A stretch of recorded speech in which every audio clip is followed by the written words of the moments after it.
esperaram e correram para aplicar Magnitsky em cima do Moraes. Aí, o Flávio Dino agora reagiu de modo desesperado e emitiu uma decisão para tentar livrar o Moraes. Mas será que essa decisão vale? Será que ele vai conseguir alcançar esse objetivo? E mais, o Moraes apareceu fraco e vulnerável como nunca antes. Será que acabou o respeito ou o medo em relação ao ministro Alexandre de Moraes? Nessa análise, então, vou te mostrar três coisas. Primeiro, como que os bancos brasileiros parecem finalmente ter caído na real a ponto de correr em desespero para aplicar Magnitsky no ministro Alexandre de Moraes. E eu vou aproveitar para te contar qual que é a razão disso logo agora. Segundo, eu vou te mostrar essa decisão esdrúxula do Flávio Dino, que saiu agora, breaking news, em que o Dino tenta livrar o Moraes das sanções do Magnitsky.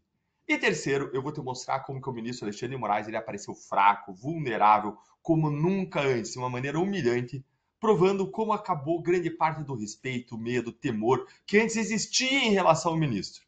É, pessoal, é o efeito Magnitsky. Bora então direto para o primeiro ponto, com o desespero dos bancos. É o seguinte, desde o começo da aplicação da lei Magnitsky ao ministro Alexandre de Moraes, os bancos brasileiros inventaram o verdadeiro migué, o de que haveria vários níveis de sanções e de que Moraes tinha sido alvo apenas do nível mais fraco, que impediria o ministro apenas de ter acesso a transações em dólares. Poderia manter as contas em real no Brasil. Mas aí, Eduardo Bolsonaro teve uma reunião com o secretário de Tesouro americano, o Scott Bessent, aquele mesmo que não se reuniu com Haddad, apesar de Haddad ter pedido, e ele tirou o cavalinho dos bancos brasileiros da chuva. Não existe essa história de vários níveis de Magnitsky. A Magnitsky é uma só e todos os bancos devem encerrar os relacionamentos com Moraes imediatamente. Olha só o que saiu aqui na coluna da Bela Megali no jornal O Globo, que eu vou mostrar para você. Olha aí, ó. O que Eduardo Bolsonaro ouviu dos Estados Unidos sobre as punições contra Moraes feitas pelos bancos brasileiros?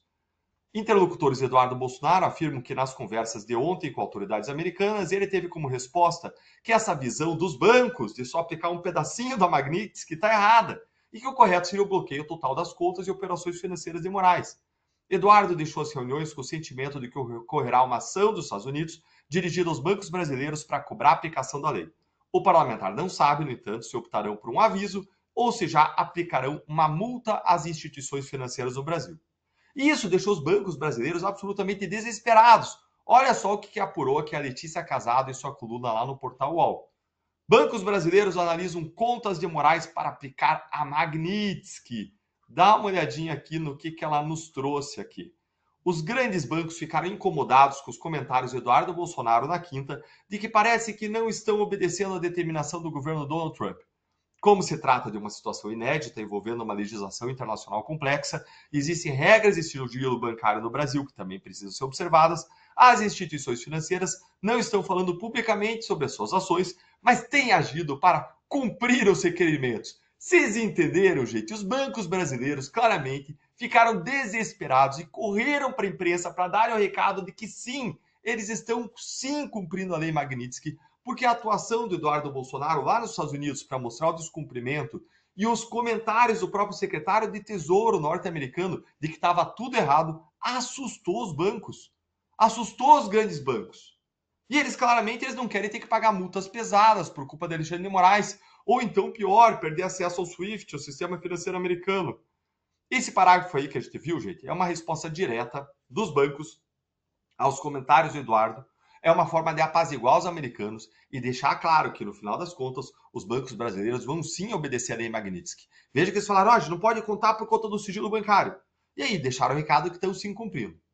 E quem está mais preocupado do que os bancos brasileiros, apesar de não querer demonstrar, é o ministro Alexandre de Moraes, a ponto de eles se articularem lá no Supremo Tribunal Federal para que o ministro Flávio Dino, numa ação que não tinha nada a ver com Moraes, e lembre que teve uma ação da esquerda que foi movida, que caiu com o ministro Cristiano Zanin, outro ministro, para livrar o Moraes da Magnitsky. Mas aí, como o ministro Zanin não estava decidindo, o Flávio Dino, no desespero, provavelmente eles se articularam ali dentro e o Dino emitiu uma decisão mostrando o grau de desespero deles.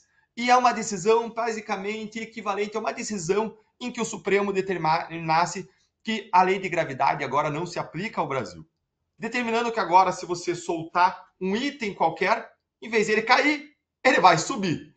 Basicamente é isso que o Supremo quer fazer. Ele quer contrariar as leis da vida, da economia, as leis sobre as quais ele ainda não tem poder, porque todo o autoritarismo do Supremo já aumentou muito, mas ainda não chegou ao ponto de controlar as leis da gravidade, as leis da economia ou o que acontece nos Estados Unidos. Mas a gente tem aqui detalhes bem interessantes que chegaram agora sobre essa decisão do ministro Flávio Dino buscando isentar Moraes desesperadamente. E eu vou pedir perdão por não jogar para vocês na tela, porque é breaking news, acabou de sair.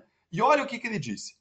Ele disse o seguinte, que esse esclarecimento que ele deu lá numa outra ação referente a Mariana, dizendo que os atos da justiça estrangeira não se aplicam ao Brasil, nessa outra decisão que ele deu para outro caso, ele disse que esse esclarecimento visa afastar graves e atuais ameaças à segurança jurídica em território pátrio.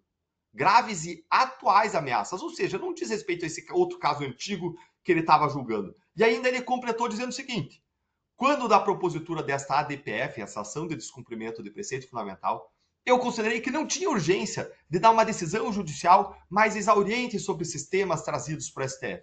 Contudo, nesse período de pouco mais de um ano, o suporte empírico, ou seja, o que aconteceu na realidade, se alterou significativamente, sobretudo com o fortalecimento de ondas de imposição de força de algumas nações sobre outra.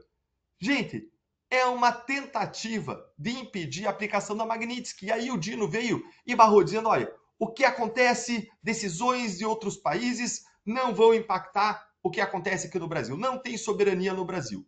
Olha, o Dino atropelou o Zanin e mais. Ele tentou fazer uma coisa impossível, porque o que acontece quando se aplica a lei Magnitsky nos Estados Unidos é que ela só tem efeito dentro do território americano. Ela não vai querer ter efeito aqui. Então essa decisão do Dino é inócua. É claro que a decisão lá dos Estados Unidos não vale aqui para o Brasil. Contudo, a decisão da Magnitsky se aplica às instituições financeiras americanas. E elas são obrigadas a só manter relacionamento com quem obedece a Magnitsky, ainda que sejam entidades estrangeiras. Então veja só, a lei tem efeito sobre as entidades americanas, mas as entidades americanas elas não vão ter relacionamento com entidades estrangeiras, com bancos brasileiros, que mantenham relações com os punidos. Só que aí o banco brasileiro fica num dilema. Ele vai dizer agora, tá bom, o que eu vou fazer? Eu vou obedecer ao Moraes e vou manter a relação, ou eu vou sancionar o Moraes, eu vou obedecer o Dino, eu vou manter a relação com o Moraes, ou eu vou sancionar o Moraes e romper a minha relação com os bancos americanos, o que pode implicar minha falência, eu não vou poder fazer contrato de câmbio de importação, contrato de câmbio de exportação, me relacionar com o mundo, mandar dinheiro para fora, trazer dinheiro para o Brasil, e minhas reservas estão lá fora, ou seja, os bancos, eles ficam não só entre o mar e o rochedo, os bancos ficam com uma espada em cima da cabeça deles, porque se eles não cortarem a relação com o Moraes, eles estão ferrados, e ferrados junto com os bancos, está todo o sistema financeiro nacional e todos os brasileiros. Então, o que o Dino fez foi basicamente dar uma ordem que no plano jurídico ela pode existir, mas é como ela dizer assim, ó, não está mais valendo a lei de gravidade, agora quando a gente soltar alguma coisa vai ter que cair para cima, não tem como obedecer, é infactível. Essa decisão ela não se sustenta. E tudo isso, gente, vem num momento em que a gente vê um Moraes fraco, um Supremo fragilizado. Quando o Supremo tenta impor uma força e um poder que não tem, isso mostra ainda mais o grau de exaustão e de fragilidade. E durante esse final de semana, surgiram fotos na imprensa e nas redes sociais que chocaram todo mundo, porque fotos desse tipo, da intimidade de Alexandre de Moraes, seriam impensáveis até pouco tempo atrás. Primeiro, o portal Poder 360 postou fotos do ministro Alexandre de Moraes na academia do Esporte Clube Pinheiros, um clube tradicional de São Paulo. E olha aí a foto que surgiu dele aí na tela. Olha aí, ó. Ele lá fazendo musculação. Mas não foi só isso, não. Outros frequentadores do clube também tiraram foto de Moraes em outros momentos, como esse aqui que eu vou mostrar para você, que chamou a atenção de vários internautas nas redes sociais, pro aspecto abatido e cansado de Alexandre de Moraes. Olha aí. Teve muita gente até que especulou também como a pele dele parecia estar sofrendo aí algum tipo de erupção causada por estresse, como uma dermatite. E por último, a foto que mais chocou as pessoas, e me chocou, que mais mostrou a vulnerabilidade e a fraqueza do Moraes. Uma foto que foi publicada pelo Alan dos Santos e tirada por um frequentador do clube, mostrando o ministro relaxando.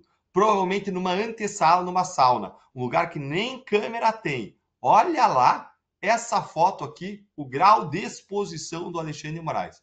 Ele ali de hobby, ali numa sauna, parecendo até um cara lá quase seminu lá atrás. Você consegue imaginar, gente, alguém tendo a coragem de tirar uma foto dessa de Moraes anos antes, ano atrás, 2 anos atrás? Ninguém ia ter coragem jamais de fazer isso. Jamais. Esse é o efeito Magnitsky. Um Supremo desmoralizado, um Supremo categorizado como violador de direitos humanos, um Supremo fraco, desesperado para tentar proteger Moraes com uma força que não tem, e as pessoas vendo ele vulnerável e tendo coragem para expor alguém que elas consideram um grande autoritário do Brasil, algo que antes jamais aconteceria.